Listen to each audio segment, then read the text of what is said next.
Bu məqam ariflərin məqamıdır. O irfani məqamlar ki deyirlər, o yüksək məqamlı sözlərdən eşitmisiniz? Mütləq seyri suluk, irfan və amma hal-hazırda o halları təcrübə edə bilirsiniz.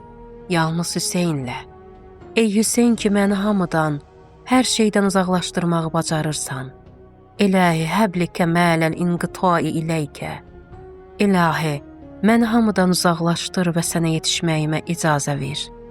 Təcrübə etmək istəyirsənsə, Hüseynin əza məclisinə gəl. Hamıdan uzaqlaşacaqsan və başa düşəcəksən. Ey Hüseyn, möcüzələr edirsən. 1400 ildən sonra hələ də ürəklərlə möcüzələr edirsən, ağacan. Bu səbəbdən dedi, bir damcı göz yaşı, bir anlıq Hüseynin fərqinə varırsan. Vəcəbət ləhul cənnə. Cənnət ona vacibdir. Arifanə deyilmi?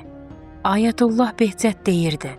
Əba Əbdullah Hüseyin üçün tökülən göz yaşları, abid və arifin gecə yarısı tökdüyü göz yaşlarından üstündür, dəyərlidir. Gecənin ortasında nə etsən də fikrini cəmləyə bilmirsən. Amma Hüseyin məclisində başqadır.